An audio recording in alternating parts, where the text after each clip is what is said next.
Hello and welcome everyone to Healing Wednesday and the Circle of 12. I'm so glad to see you all joining us again. Happy February 7 and happy Valentine's Month. Tonight's program is offered for free on our Kryon YouTube channel as we continue our promise of bringing the first program of every month for free on this first Wednesday. Now, if you're only watching this brief program, guess what? Not only have you missed 3 other Healing Wednesday programs just like this one, but you've missed additional special programs that are only available to Healing Wednesday members. These special programs are known as the Green Mist and the Fifth Wednesday Special. And Lee and I presented the Green Mist last Sunday morning, which every Healing Wednesday member automatically received. And if you're wondering what the Green Mist is, it is a beautiful experiential meditation where for almost an hour you receive a wonderful healing energy through a transformative journey in the presence of 7 angels. It's healing, it's soothing, and I feel it's the perfect way to begin a Sunday morning. So Lee and I will continue to bring this Green Mist to our members every month as a special bonus. So last Wednesday, well, that was also the 5th Wednesday of January, and we still had another bonus show. And again, it was just for Healing Wednesday members. We call it the 5th Wednesday Special because not every month has 5 Wednesdays in it. But when that does occur, my goodness, that is when you receive a full hour of fun, profound channeling with our good friend Marilyn Harper, who channels Adironda. She joins us every 5th Wednesday special. And it's a special channeling program. And in the channeling program, we feature questions and answers for Adironda and Kryon. And there's much more, of course, but all of this means, as a member, are you ready? You receive 64 programs a year. So if you love all things Kryon, why not treat yourself to what I think is the best investment? I mean, you deserve it. And the cost of it, it'll make you smile because it is such a good deal. Simply go to kryonmasters.com and check it out. I believe we're now ready to begin our program with a series of affirmations, which we do every single week. We select the correct ones for the energy of each month and say them with you 3 times together. So, are you ready for this? Take a moment to focus within. Your cellular structure is ready to hear what you have to say. So let's begin. Today, I open a love channel between the energy of my soul and my cellular structure. I invite that sacred part of me to flood my chemistry with molecules of love. I give instructions to my cells and organs to receive this pure love. I affirm that even the air I breathe is filled with a multidimensional energy that understands the love consciousness of the Creator. I relax and peaceful with my divine existence. Today I open a love channel between the energy of my soul and my cellular structure. I invite that sacred part of me to flood my chemistry with molecules of love. I give instructions to my cells and organs to receive this pure love. I affirm that even the air I breathe, it's filled with a multidimensional energy that understands the love consciousness of the Creator. I relax and am peaceful with my divine existence. Today, I open a love channel between the energy of my soul and my cellular structure. I invite that sacred part of me to flood my chemistry with molecules of love. I give instructions to my cells and organs to receive this pure love. I affirm that even the air I breathe is filled with a multidimensional energy that understands the love consciousness of the Creator. I relax and am peaceful with my divine existence. Thank you, Monika. We'll be saying these same affirmations again next week, and if you can find all the affirmations, you can. I know you can. They're easy to find. Even the ones we've given you over these last months, members, you can find them all within your portal. I really encourage you to use affirmations on a daily basis as a way of designing the energy to create your reality. And so now we're going to take some questions that have been submitted. And this question comes from Natalia. She's from Italy. And Natalia is saying, when I pray for others, I feel better.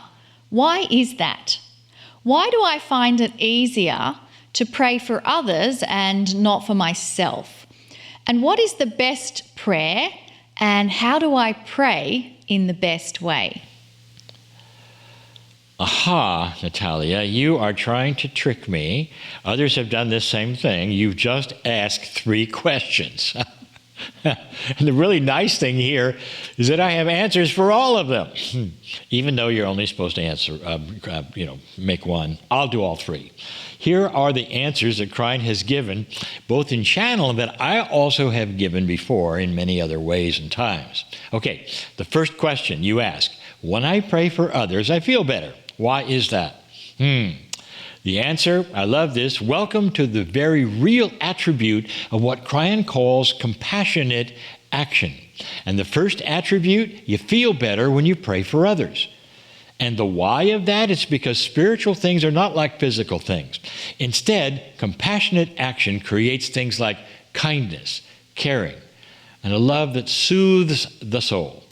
It's so obvious that sometimes it surprises us. I think it did you, or you wouldn't have asked this question. So yes, praying for others affects you in a positive way. But wait, there's more. There have been many reports that while concentrating on the energy for someone else's healing, some have experienced healing for themselves.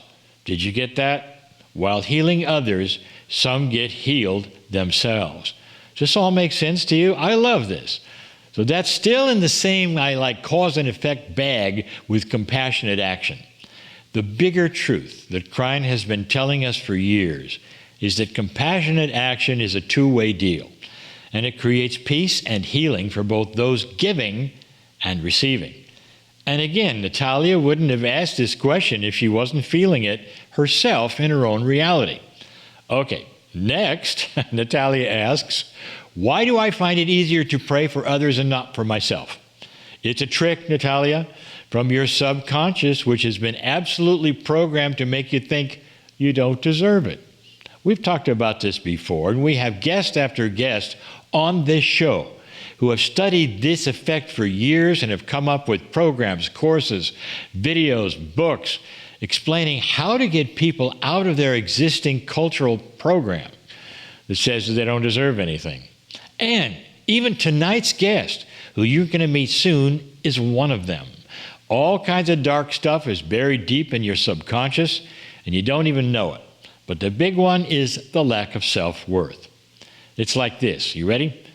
Look over there. Someone got healed. I wish that would happen for me, but it probably won't happen since I'm not worthy of it.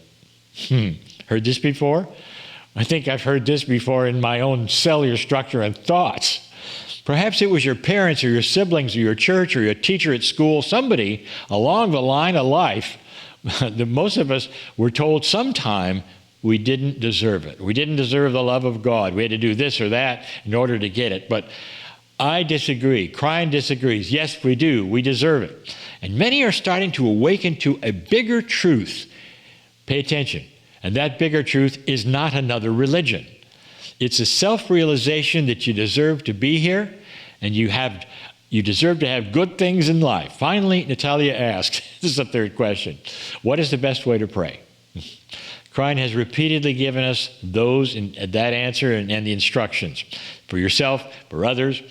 Here is the example. Pray like this. Dear Spirit, I send the perfect love I have for my sacred soul to this person who needs it.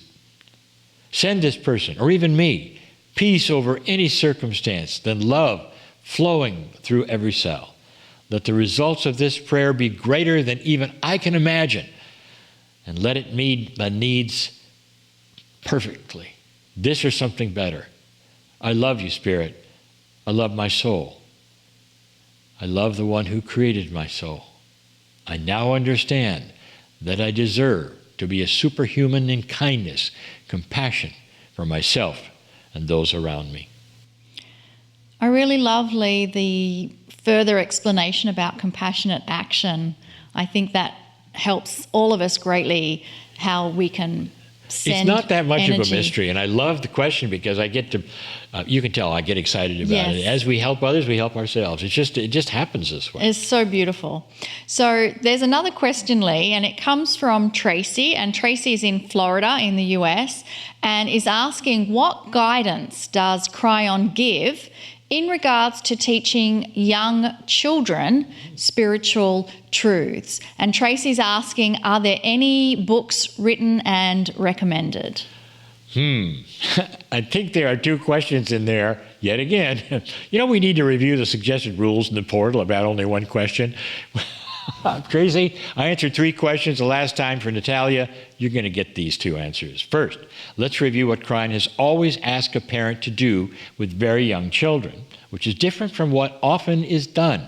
First, children already have spiritual truths, quite often, until they're talked out of them by their culture. So, this from Kryon: listen to and build upon make-believe stories, imaginary friends, animals who are invisible, and all those other things that children have.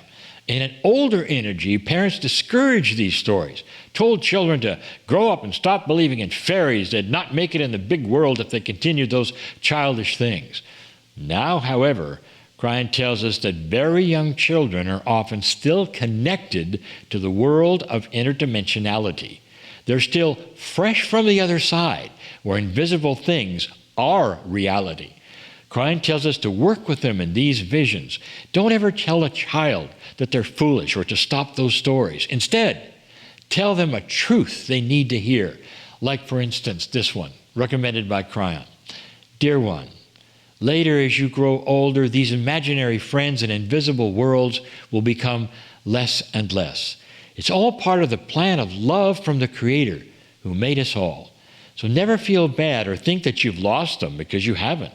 These things are just resting until you grow up and finish all kinds of other things you need to do. Then, when you're ready, you can pick up that same group of invisible friends, all those great feelings, and continue with them.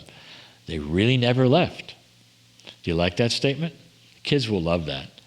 If this is the first time you've heard this advice, you might want to watch this again, replay this program, and hear it again. The suggested dialogue is given so a child is never discounted or made to feel foolish for their psychic abilities or their remembering a spiritual scenario before they ever got here. How about that one? Believe everything they describe to you. Ask questions. Pay attention. You're giving credibility and validation to a very important part of their future ability to be balanced human beings. Don't discount them. As far as books, well, indeed, there are many books about this very subject, but I'm biased since I wrote one of them. Here's a book for parents to read to their young children. Back in 1998, I wrote a book for Hay House called The Journey Home. It's a spiritual love story where a man goes on an adventure, meets 7 angels, and finds more than he bargained for. A year or so after this book was published, a woman named Teresa Cory came to me and asked if she could write this same story for children. Of course. Why not? So Hay House agreed and published The Journey Home Children's Edition for Teresa Cory. Again, it's a story of Michael Thomas and the 7 Angels, and it's available as an ebook even today. You can find this at kryon.com/store.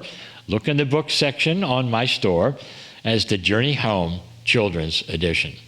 So I love The Journey Home, and I love that it's been made into a children's edition. Check it out. Here it is. I have it here, and what a coincidence you have that on the table. I love the answer to that question. It's a very good topic for parenting for children.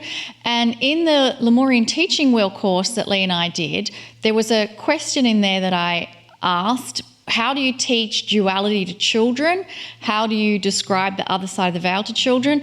And it was a bit of a hard question for students, but really the answer is being a model of love for children and teaching them through stories and examples and playtime and fun. So if you can just have fun, be a role model of love, teach children stories and parables, they're going to get it. Yep. Yeah. They are. Yeah. They may teach you something along the way as well. Absolutely. I think children come in as grand teachers for us sometimes. We ought to do a course in that. Oh, maybe Possibly. Not. Yeah. Possibly. But right now it's time for a meditation and a channel from Kryon. So I invite you to use this time for yourself. Whatever has happened throughout the day, let's just let all of those things dissolve and focus on being present in this moment, within this now experience. And so with those instructions, I invite you to close your eyes if you have not done so that we can remove ourselves temporarily from the distractions of our 3D, 4D world that we live in. Let's just use this time to focus within.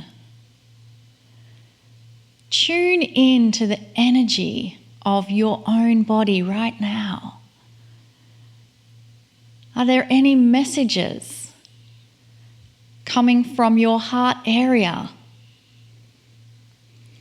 that wishes you to know something? For it is in the silence and the stillness when these whispers of love can be conveyed from our heart, from the energy of our soul. There is nothing to do other than sitting in relaxation and peace with an energy of allowance. So let this be the intention for this meditation, that we allow information to come to us. Dear Spirit, what is it we are to know? Dear Spirit, we invite Kryon to share some information with us now.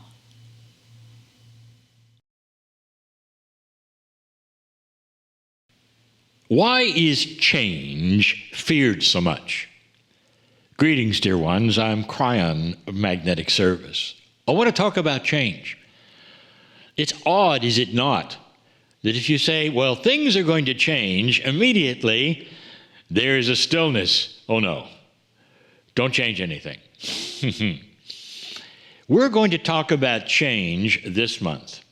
This is a 4-part series. This is part 1 about change. Today we're going to talk a little bit about why it's feared.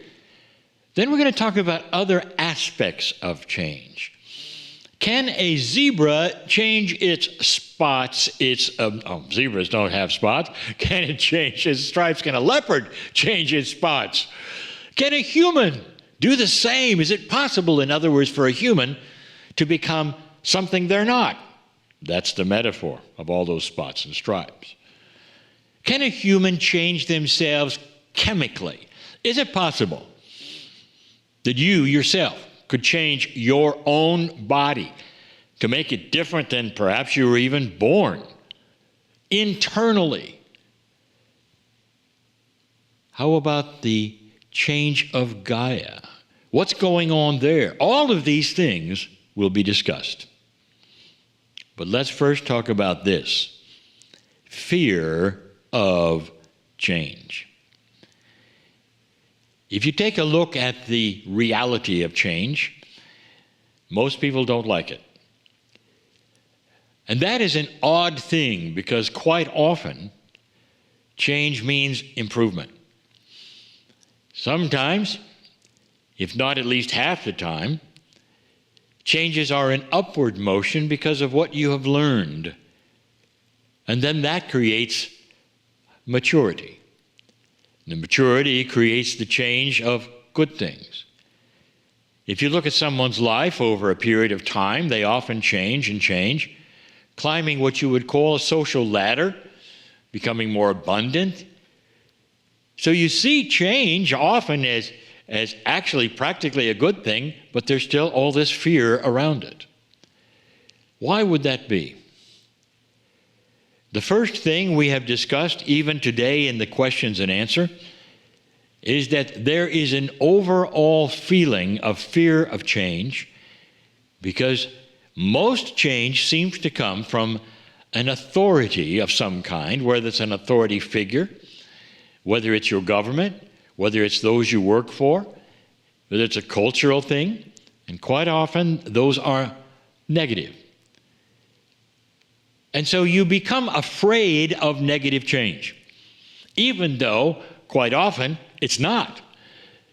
But the fear of change comes right from the subconscious, as we've said before, and it comes from a feeling that you don't deserve something better.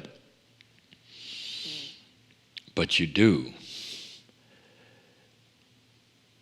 Dear ones, I could tell you you have a superpower you didn't even know you had. Through the affirmations that we've given you, through the processes we've given you, you have the ability to reframe how you think about yourself. And this is probably the biggest reason why change is feared. You don't expect good things, dear ones. If you could expect better things for yourself and think to yourself, wow, when change comes, I am ready for it because it's going to be good for me, this or something better. And you might listen to me say that and say, well, that's all well and good to say, Kryon, but you don't live here. And we've heard this before, that your culture seems to beat you up. And it's not conducive to you thinking joyful things or feeling better about yourself. You're right, it isn't. Therefore, there are ways for you to train yourself out of that which was given to you originally through your subconscious. That's actually going to be one of the channels we're giving this month. But there are other reasons as well.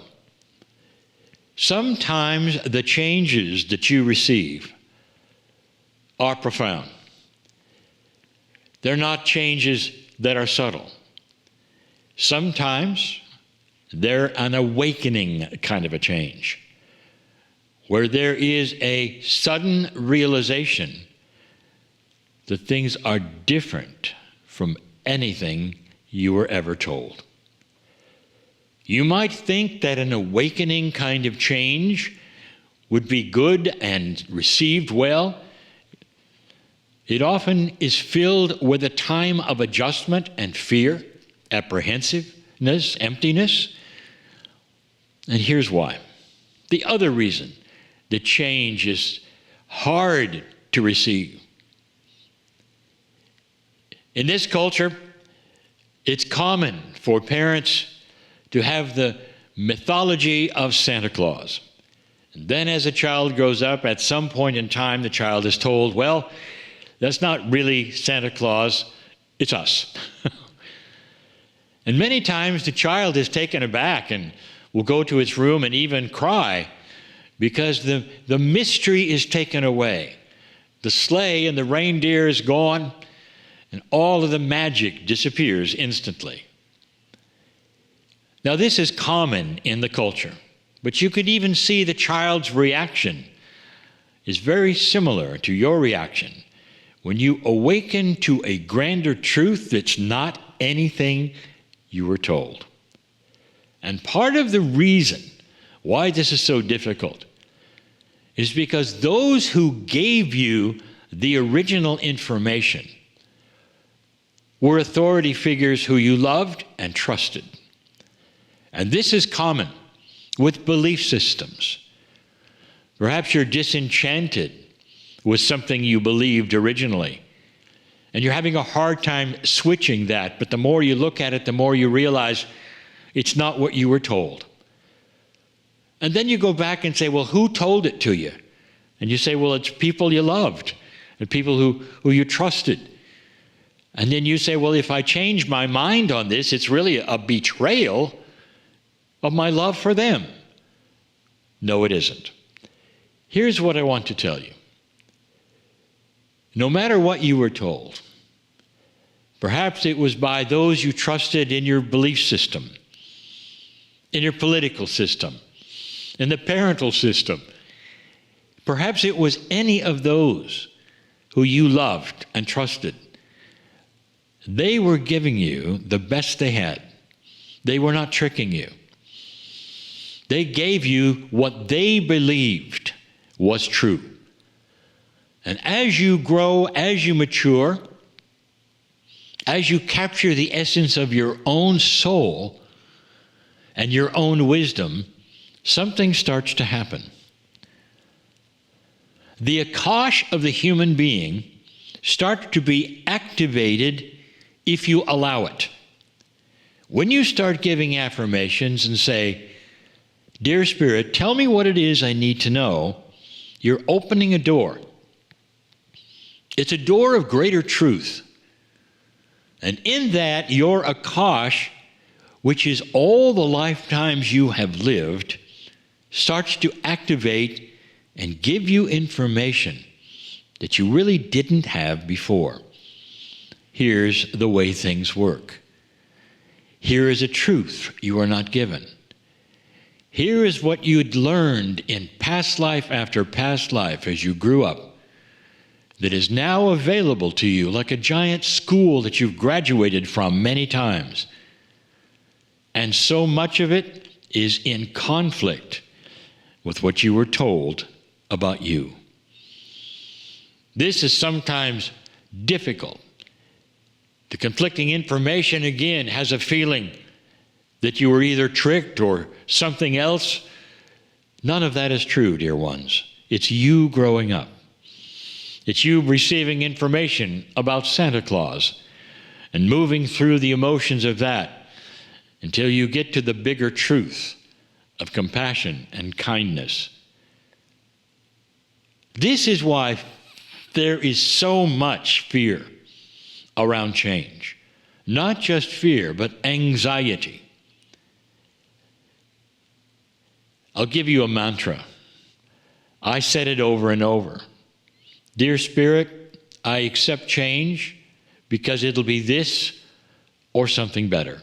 Dear Spirit, help me to move through change, knowing that although things are not always correct in front of me as I planned them, they're going to something better. And the reason? Because I know I deserve that. How many of you feel comfortable saying those things out loud? I deserve this or something better. Because I am a child of the Creator, a child of God, God inside, and I am in the right place at the right time on the planet for change, for the shift that is here, for compassionate change of consciousness. You might even say, I am a lighthouse for others. I am the teacher, you might say, and therefore the change in my life is positive. I expect it. Bring it on. How does that sound? Can you do that? Why don't you give it a try, dear ones? Because I, as Kryon, know where this planet is headed. It's headed with that giant snowball rolling down that hill I've discussed before with you that it cannot be stopped. into to a far more compassionate world, and you are part of it. Expect good changes in your life. And so it is. And following that wonderful message about change and being in the right place at the right time, I invite you to open your eyes if you've had your eyes closed, because you are in the right place at the right time. And the next part of our program is meeting an incredible woman who is doing so much to bring an awakening and awareness to the planet. And her name is Cory. And I want to make sure Caroline is on the Zoom feed with us. Caroline, are you there? I am. Hi, everyone. Hi, Monika. Hi, Caroline. And Hi, Caroline. she has so many amazing things that she's doing. It's true, and I get excited because this really is the kind of thing that Kryon has talked about. It's the crossover that we've been looking for. Caroline Cory is an award-winning filmmaker, author, and the founder of Omnium Method of Energy Medicine and Consciousness Studies. So, as a child and throughout her life, Caroline has had numerous extrasensory and paranormal experiences, if you might imagine, which led her to become deeply connected spiritually to the study of consciousness, existential topics, and the mechanics of the universe. Now, Caroline is considered a pioneer in the field of meditation and consciousness science. She has worked with world-renowned scientists and experts from Harvard Medical School, Harvard Smithsonian's, IONS, and Stanford University, conducting scientific experiments on the correlation between consciousness, health, and the physical body. She's developed revolutionary methodologies for clearing deep-seated trauma from the subconscious mind and from the cellular memory with impressive accuracy and speed. After teaching energy medicine and consciousness studies for over a decade, Caroline founded Omnium Media, which is an entertainment and media platform which tackles thought-provoking topics on the human condition and the nature of reality. She continues to lecture and coach on various mind over matter subjects and appears regularly as a guest expert on supernatural phenomena. You might have seen this in major conferences, television shows such as The Unexplained with William Shatner, Ancient Aliens, and History's Greatest Mysteries with Lawrence Fishburne. Her films include Superhuman, The Invisible Made Visible, Among Us, and A Tear in the Sky. Caroline, welcome to our program. Thanks so much for having me. Go ahead. I want to just feel so blessed and feel like we've won the lottery that you are joining us this evening. First of all, acknowledging all the amazing things you've done. And I want to know, how did your work into the filmmaking industry begin? Well, actually, I started out at a very young age having experiences, as you mentioned before.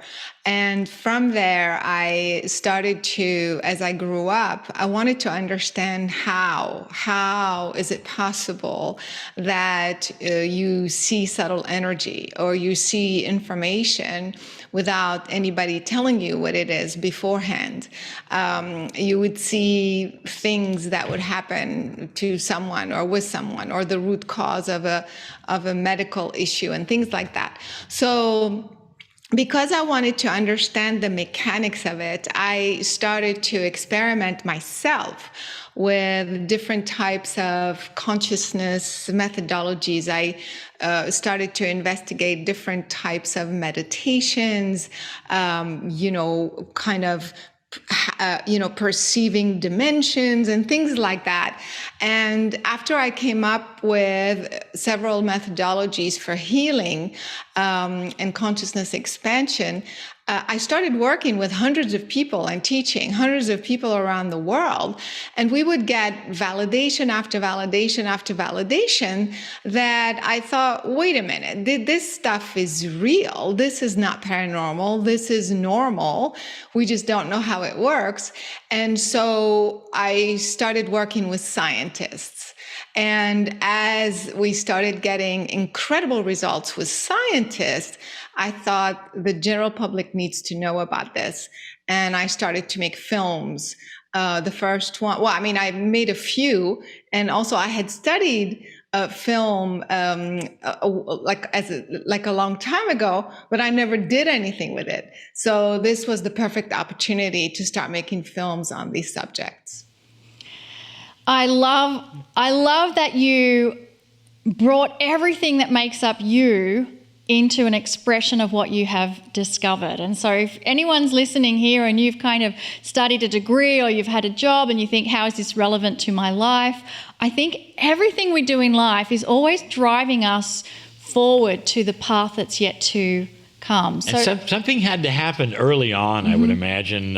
Your experiences with mind over matter or anything psychic that actually, got you to start even looking. Do you want to talk about that?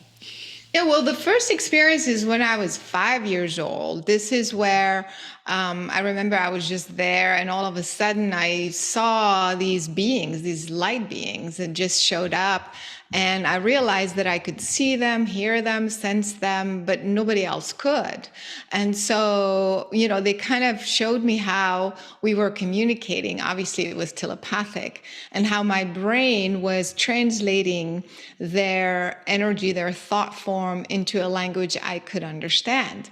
And so they told me that we are the same lineage. So I could kind of see where I had come from, like what my lineage was beyond the human, obviously, and how you are never severed from that lineage. That connection and that communication continues, whether you like it or not. And for me, they wanted me to ask for it, like to kind of intentionally and consciously maintain that connection and communication, because ultimately that was going to be with me the rest of my life to kind of guide me, so to speak. I'm sure, Lee, you can relate to that, Monika as well. And so that experience was so significant that it's like super clear in my mind to this day. And what happened was, it was this imprint of a specific frequency in my brain that allowed me for the rest of my life to kind of go back to it, so to speak. And when I'm there, it just opens up everything. So that's why it was extremely significant. That's the first experience. And then later on, of course, I'm 5 years old. It just happened, right? But it was later, as I grew up, that I wanted to dissect and understand how it happened so that I can teach others and help others with it. And so I had other experiences after that, but I would say that was the most significant one that got me on this journey. Most of the people who would watch this show that know me, and there's a whole lot of people watching this show around the world and on YouTube and all that may not know me like some of the others, will know that I am an advocate for measuring consciousness.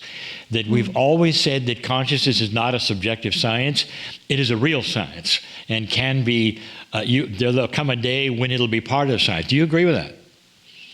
Yeah, I mean, that was exactly what I was trying to demonstrate, with the scientists and the scientific experiments I've done, because it was very, very clear that when we did experiments, for example, focusing on water to change the pH in water. So just for the folks who are listening, when we do a scientific experiment, it's very rigorous, standards. It's not just like a one-time thing. What happens is we measure, we take we collect the data over a period of time. We call that a baseline. So, for example, in the case of water, we would measure the water over several days, over several hours, and then exactly, let's say at 3:00. We would focus our intention on the water and see if we could change the pH exactly at that time. And then let's say at 3:30, we would stop doing that. And then we would repeat it again and again. And then we would just draw the data and see between 3 and 3:30, did something occur exactly at that time? So this time correlation that we would end up having was astounding. It was exactly during those moments that, we would see the significant change in pH. And that's how we draw scientific conclusions. So we did that with water, we did that with DNA, we did that with, several devices, electronic devices, electrical devices, thermal devices. And so when you have those types of measurements that with that type of correlation over and over, then you can't deny that it is the consciousness, the intention, the focus of your consciousness that manifested this physiological change. And so, like I said, like you were saying, it's 100% real, and it's 100%. The only difference, I think people have a hard time with that one, or mainstream scientists, when we talk about science.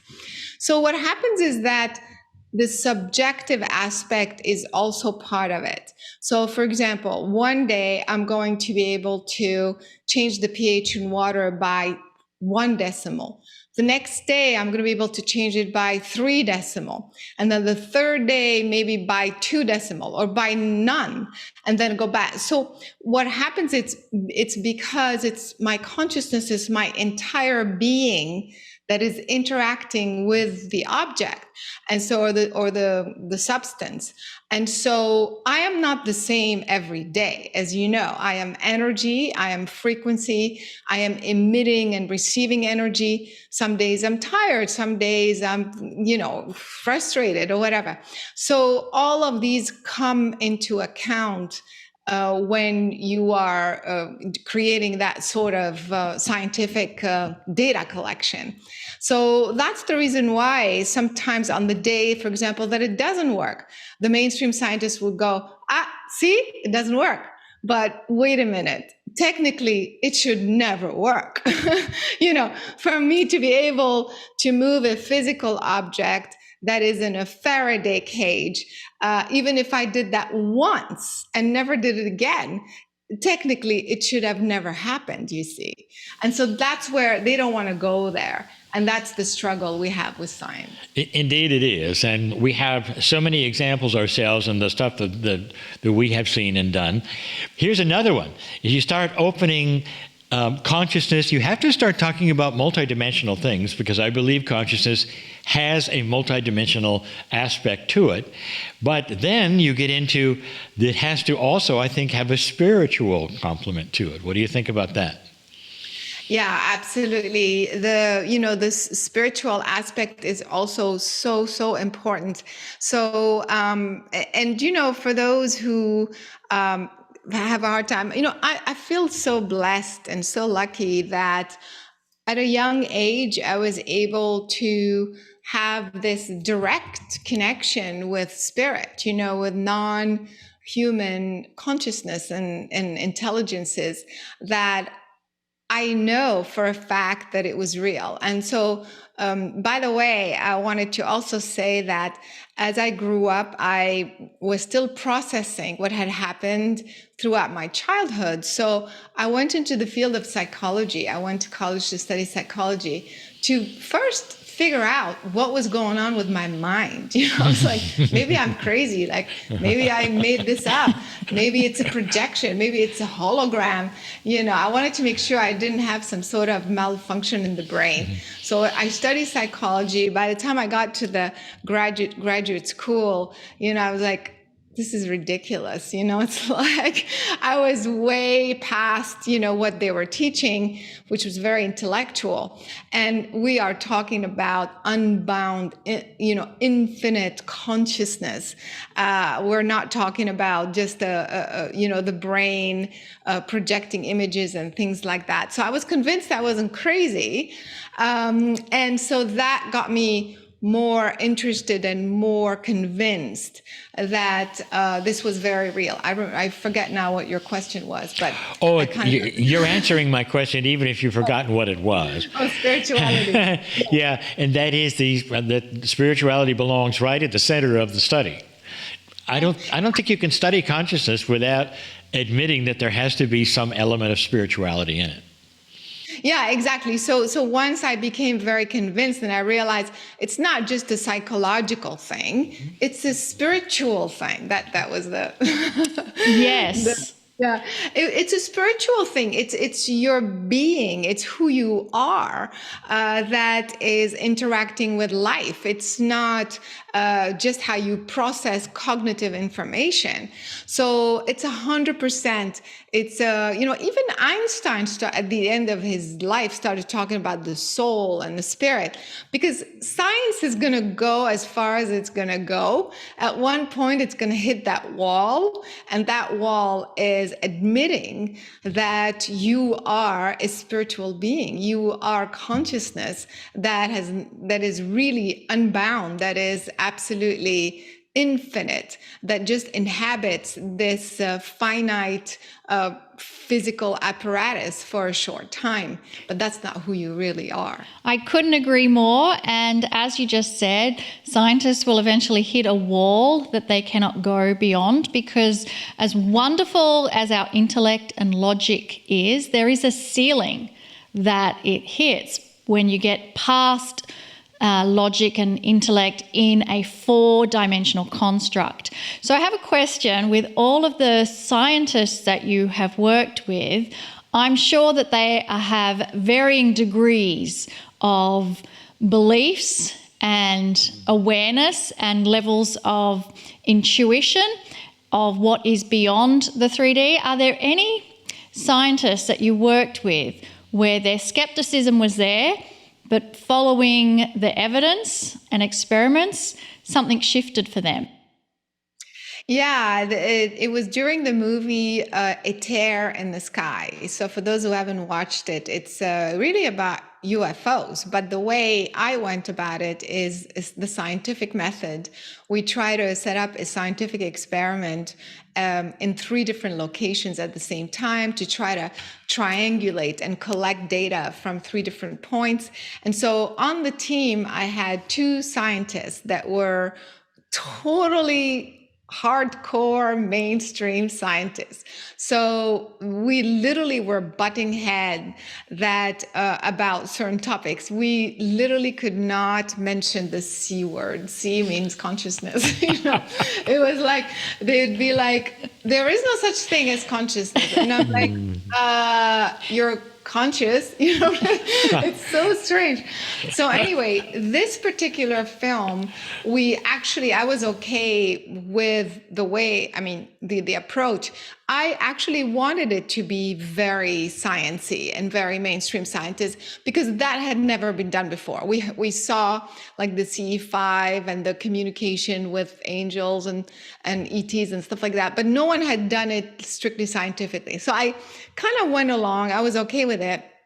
And of course, in my bedroom, I'd be like talking to to whoever's out there, like, hey, are you going to show up? We have hundreds of thousands of devices and equipment collecting data. So, work with me here. So I was doing my work in the background. However, I had another scientist, Travis Taylor. I know Travis for several years. I don't know if you guys know who he is. He's on the show, the Skinwalker Ranch. And when I first met Travis a few years ago, he was so hardcore. I mean, you could not mention anything, let alone consciousness. But then when he started working on Skinwalker Ranch and doing more of these shows, and he was in my film as well, I noticed the change and the transition. It was incredible. So he was on set with the other two scientists during Terror in the Sky.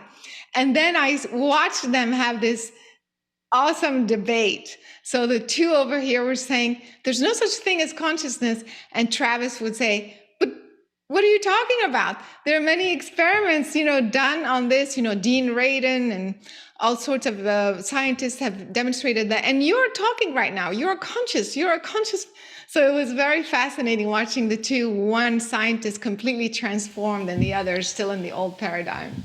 I think it's a great question. I'm glad you asked that, because I would have asked that. Tell us, I can't get out of here without, tell us about Superhuman. This is one of your most popular films. Yeah, Superhuman was amazing because I feel like it's, if you remember the movie, What the Bleep Do We Know? And of course, The Secret, this kind of is the next level, the next step, because we did these experiments on camera. So there was nothing faked or anything. And so one of these experiments, some of these experiments were remote viewing. We did an experiment with remote viewing to demonstrate the connection between, consciousness without being physically there. We did experiments, like I was saying earlier, water, DNA. We also did a very fascinating telekinesis experiment where we would move an object, a piece of paper actually, and then we would cover it with a glass and we would try to move it. And then we would cover it with two glass container and we would try to move it. And then we would put it in a different location. So I did one telekinesis experiment where we were moving an object long distance, and we put it in a Faraday cage to demonstrate that there was no thermal or electromagnetic or anything that was interfering. So we did that also with scientists. And finally, I think the most fascinating thing we showed in the film is the kids and adults too, who were able to be completely blindfolded and read and play ping pong and get on a bicycle completely blindfolded. So it's very, very encouraging and very powerful to watch this film, because all those who are working in this area will literally see the proof that this is real and how far we can go. I think we're really at the tip of the iceberg of discovering just how powerful we are, and that it's not a select few individuals. Every human that comes on the planet is equipped with divinity inside of them that is just waiting for them to discover and explore and have that consciousness connection with a divine energy source that you are part of. And it happens one by one. So I would love it if you are able to take us through a meditation, because you do so many different kinds that help us really connect in with that source. Yeah, so going back to that exercise, that experience that I had when I was 5, that energy that connected with me was that specific frequency, again, that I call source.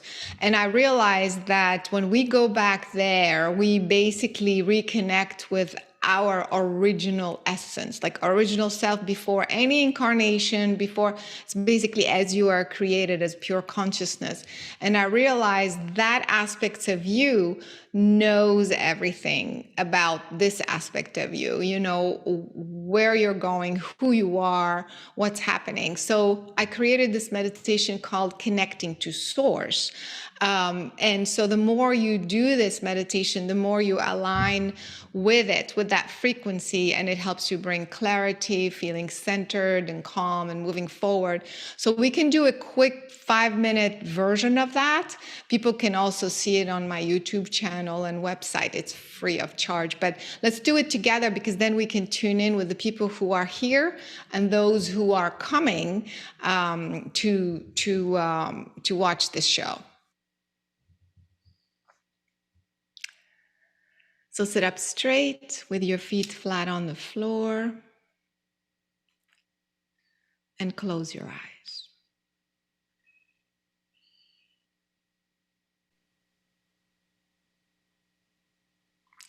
Let's take a deep breath in through the nose, deep breath.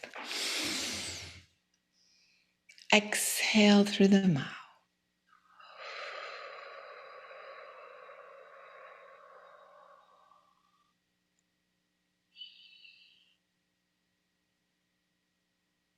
Again, breathe in through the nose, deep breath. Exhale through the mouth.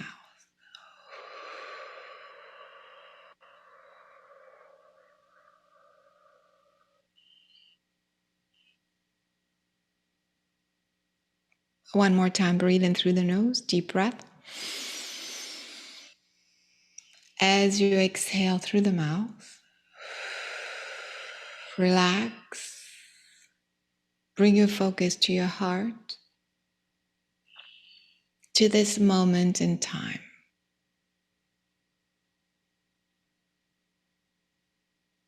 Say quietly in your mind,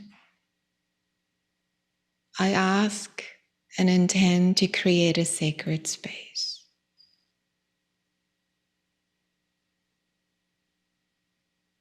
I ask to let go of all distracting thoughts,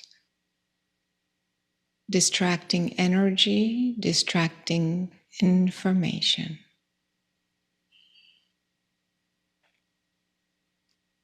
My intent is to connect directly with the source. The energy of my original, pure, divine essence, who I really am. Breathe in through the nose. As you exhale through the mouth, from the heart, expand 360 degrees. Put yourself in a sphere of light.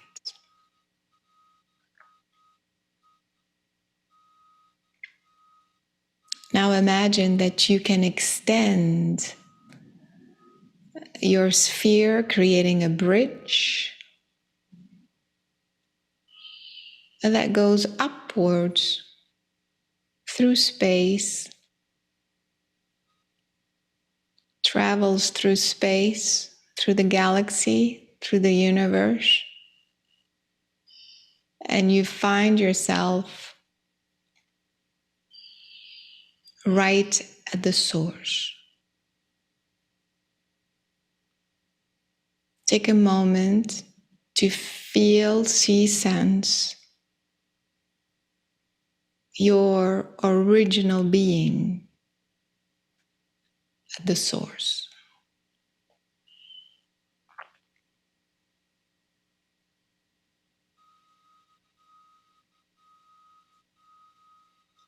Set your intention to feel, see, sense, experience who you really are. And to bring that energy through. Breathe in through the nose. As you exhale through the mouth, imagine that you are merging with your original essence, your original self at the source. And now you are bringing back with you consciously that energy, and you travel back through space, through the universe, through the galaxies, through the planetary system, and you find yourself above the earth, above your geographical location, your physical location, and now right above your physical body. Breathe in through the nose. As you exhale through the mouth, bring that energy through the top of your head. Let it fill every cell in your head, your skull, your jaw, your throat, your neck, shoulders, arms, chest, stomach, belly, lower back, thighs, knees, feet. And let it come out through the bottom of your feet, anchoring you into the ground. Breathe in through the nose. As you exhale through the mouth, imagine every cell in your body is filled with this new essence, your true, pure, divine essence, from head to toe to the tip of your fingers. Every cell in your body expands and allows this pure essence into your being. Focusing on the heart, say, I ask to be who I really am.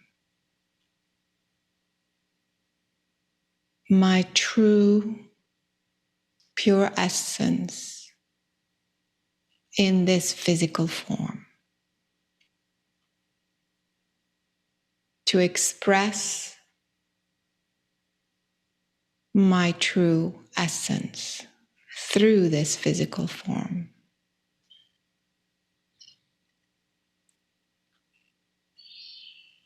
To allow my physical path, earthly path, to unfold in perfect alignment with who I really am. And so it is. Breathe in through the nose. Exhale through the mouth.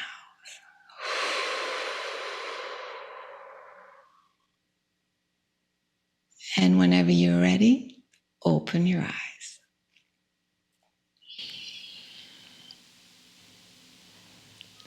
That Wonderful. was profound. That's great. Really wonderful way to finish up our Thank you. time together.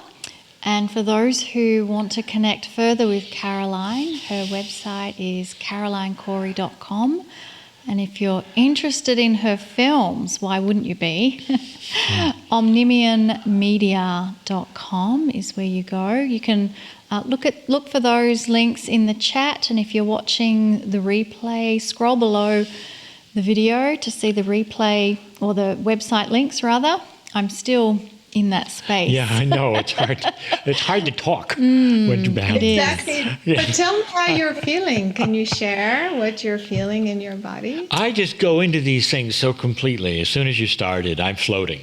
So it's hard to just come back and continue life. Yeah. You know. And I felt for me, the bridge going up And even though you said you, I was never a you. I became a collective. Wow. And so it was quite powerful and profound. Amazing. Yeah. Yeah. So thank you again for all your filmmaking, what you bring to the world, and that beautiful meditation. Thank you so much for having me. Bye, everyone.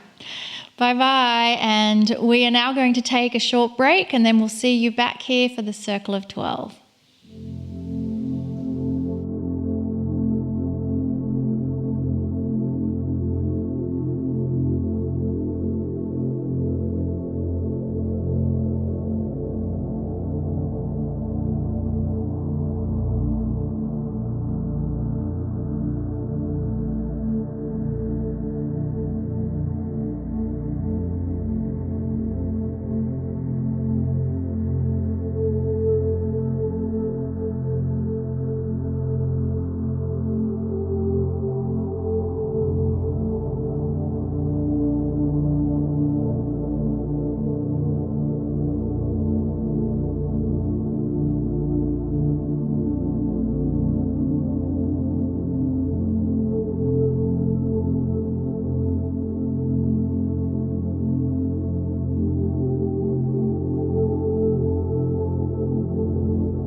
Welcome back from the break, everyone. You know, my whole takeaway from this interview with Carolyn, and thank you, Carolyn, for being with us, is that this is exactly what Kryon has said would happen, is that films are going to make the difference in a big way about what people think and how they think, and it's happening. And I love that there's so much more to Caroline than just the filmmaking side of it. Oh, yeah, of course. Yeah, thank you again, Caroline. What we'd like to do now is move into a part of the program that we call Miracle Moments. Now, it's about celebrating the miracles of others, and it's about connecting and sending love and compassion to those who are asking for a miracle. I want you to know that the energy of compassion and prayer for others is absolutely powerful. Group prayer works, and many of our members have told us about the miracles that they have received. It's such a heartwarming thing to read those. Wow. I'd like to ask Monika to share a miracle moment which has happened to one of our Circle of 12 members. So this miracle moment comes from a dear friend of mine. Her name is Wendy, and she lives in Tasmania, Australia, which we affectionately call Tassie if you're an Aussie. And Wendy also put this miracle moment into the membership portal, so you can take a look at it there. But basically, Wendy is saying that she put in a request into the Miracle Moments prayer list for a family member who was in their mid-20s and was diagnosed with adult acute lymphoblastic leukemia. Pretty serious diagnosis. It was in their blood, their bone, their central nervous system, and it had crossed into the brain spine as well. So doctors gave a 10% chance of survival given the situation. It was tricky to find a compatible bone marrow donor, but they eventually found someone, and I can now share that miracles do happen. After 100 days from receiving the bone marrow, the tests show there is no more cancer. So thank you to the Kryon community. Your support, your energy, your love and light create miracles. And this was one significant example of a miracle moment. Thank you. And absolutely, Wendy, this is a huge miracle moment. And I feel that we can play such an important part by being an anchor of light and hope for anyone that we know in our family, even if they are not on board with our understanding that consciousness is energy and consciousness can change the outcome. And so we can also do this for others that are not even in our family environment. And so what I'd like to do now is ask for your amazing ability to anchor light and send energy to others to join me now as we send energy to those who are requesting our help, because miracles really do happen. I invite you to close your eyes and focus on the area of your heart. And as you focus on the area of your heart, I invite you to just slow your breathing. Nice deep breaths in through the nose, out through the mouth. And as we slow our breathing, deep breaths in and out, and focus on that heart area, we are sending a message to our body that right now we are in a safe place. And indeed, we are all connected with one another in this moment as we're just simply breathing in and breathing out, focusing on the heart, telling our body we're in a safe place and that we are joined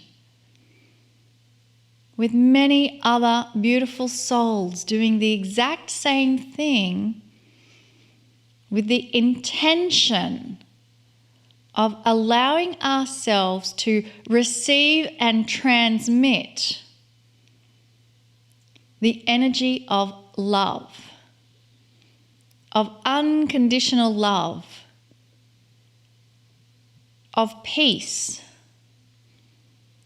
a tranquility that is so deep that it creates a feeling of relaxation and deep peace throughout every cell of the body.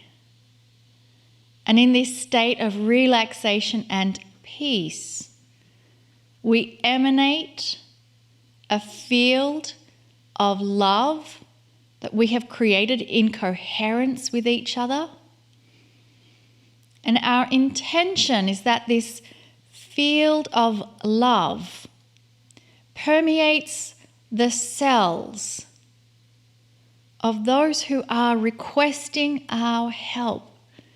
Even if we don't know their name, we are aware that there has been a request, whether it's past, present, or future, submitted specifically to us. And we are taking the time right now of responding to that call. And so as that wave and field of love emanates out, as we receive it and transmit it, let us also include all those on the planet who are also requesting help. Some of them don't even know where to turn to, and yet they are included. For as a family of humanity, we are all entangled with one another. And so right now in this moment, as we're breathing in and out, we are receiving unconditional love and sending it out into the field, and ask that it goes into the cells, and that there is a sense and feeling of total relaxation, tranquility, peace, and acceptance of the divine love that is being broadcast 24/7 from the Creator. And so now there is nothing more to do but remain in the relaxation, the peace and tranquility, as we invite Kryon to come and take us to the circle of 12.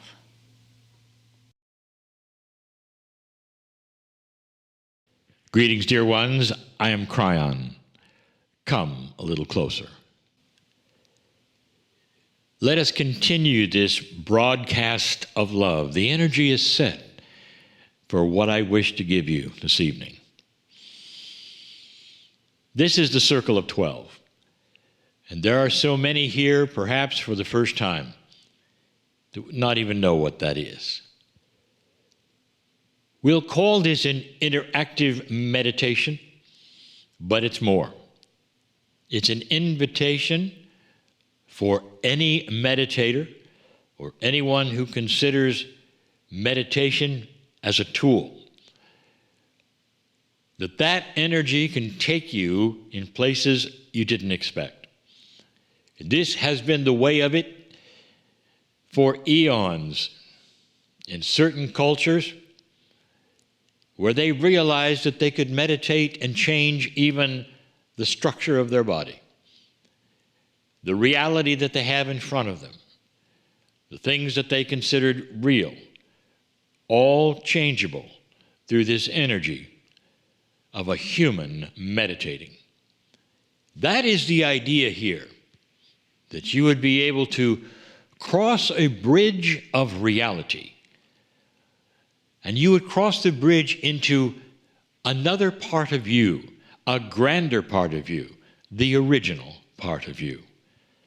The part that is here on your side of the veil, this thing you call 3D, is only a portion of a bigger picture. Your scientists have always said that. There are multi-dimensions, many, many. You sit in 4 of them. And so therefore the invitation is this: is there more? Can you visit them? What does it mean to you? And the big one that I tell you, you are part of all of them and only are participating in 4. So that 4-dimensional human isn't even normal. That's just where you decided to put yourself for now. I want you to cross a bridge of reality with me and go into that which is your soul. It's a real place, available, not just in your imagination, but something you can do. I guarantee when it comes to measuring someday the human being in ways that you don't know how to now, you will find out that you can indeed expand your dimensionality and become something else. Come with me right now. Take my hand. Let's cross this imaginary bridge to a real place. Crossing this bridge is your, perhaps, favor to yourself. You might say it's your gift to yourself. It's an awakening. It's something you deserve. If you've ever thought about giving yourself something, this is where it is. This is your gift to yourself. You deserve this.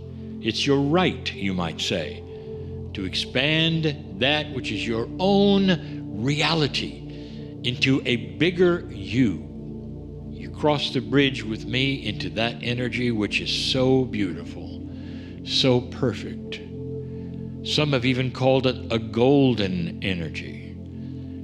It is where your higher self lives, dear ones. It is where all of those which we will call the angelic realm, they live there as well. Because you, when you are not here, are part of that angelic realm. And we have told you that before. You are bigger than you think you are. All of these things, whether you've been taught them or not, you can present to your own consciousness and say, is it possible that these things are real? You might even go further and say, dear Spirit, give me validation that these things actually exist and it's not just something we pretend.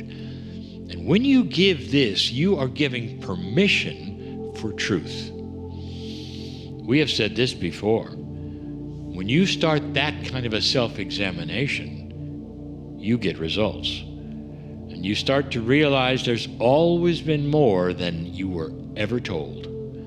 And it's more that is beautiful, that is so much grander that you deserve. Get yourself a gift and come with me through a door in this place you call your soul that leads into a grand area, a huge area where there is one chair. And you're going to sit in that. The subject is change. And in this place, in this area with the chair, the others who have visited this place before understand it's where you're going to be administered to. It's a safe area where you meet pieces and parts of that which is God, which is yourself. You meet all manner of things here. And they're all good, dear ones. We call this a safe place because this is where you receive things. This is where you're loved beyond measure. This is where you're invited to drop all thoughts that you have that are not of love or compassion or kindness. All the worries of the day. Drop them away. Tell your psychology of your own consciousness. Tell that part of you that you are going to be able to pick them up again if you want them, so that it doesn't think you're going to throw something away. Your own psyche. Say, okay, we're going to put these aside. I'll watch them over here. They're over here. They're safe, and I can pick them up again if I want to. If I want to. It's safe. We're not asking you to do anything that you would not normally do,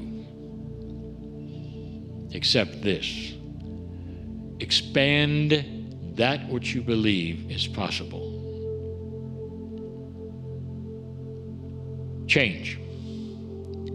We've talked about it today. We'll talk about it next week and the week after and the week after.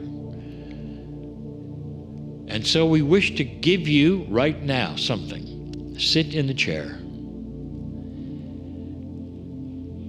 How many of you are ready and willing for a change of what you thought you knew? That is a hard one. Are you facing some kind of transition? Perhaps you're starting to awaken into a bigger truth and you're asking some questions of yourself. And you've tuned in to this particular broadcast, this live stream, and it's the first time. There are pieces and parts of your own body or your mind questioning, well, what is he selling?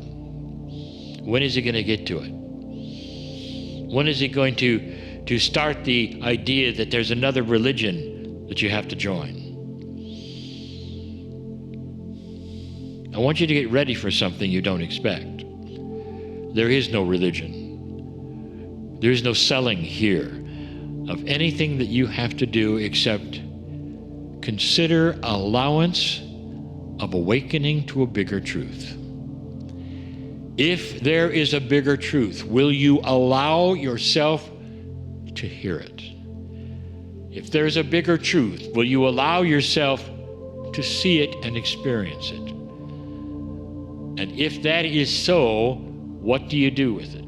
And the answer is you become a more peaceful human, number one. Number two, you live longer. Number three, you spread love in this planet. Number four, you make a mark while you're here of compassion and kindness. That's it. There is nothing to join. There's nothing to dismiss except for the things that don't work for you. I want you to meet what is known metaphorically as an archangel to assist this transition, perhaps, that you're in right now as you listen to me. Humans love angels. Jeremiel is one. Jeremiel is the angel of transition. I invite this angel to come forward. Here he is. And this angel will take your hand right now as you sit there and say to you, eyeball to eyeball, I am a divine piece of the plan for you. I am here to help you through transition that you deserve. The timing is perfect and you ask for it. Oh, what about that? The timing is perfect and you ask for it. And this angel is going to start walking you through some bigger truths. And it's going to come from your own intuition. As you stay, if you choose, while this program terminates, but it doesn't, it continues and continues. While this angel continues to talk to you about getting you through that which you didn't expect, moving from perhaps a darkness to a light, where there is no new belief system, there is no new religion.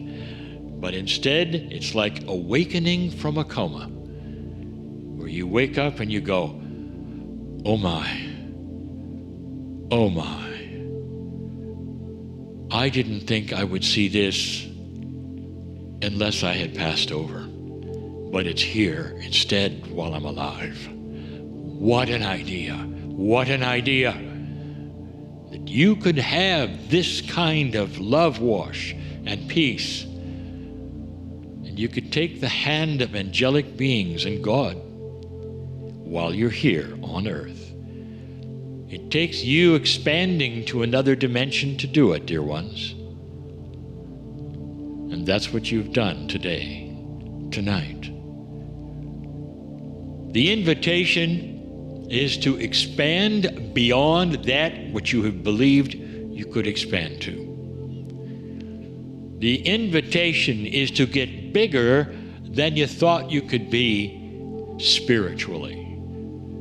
The invitation is for you to understand you deserve it, and that it's your birthright.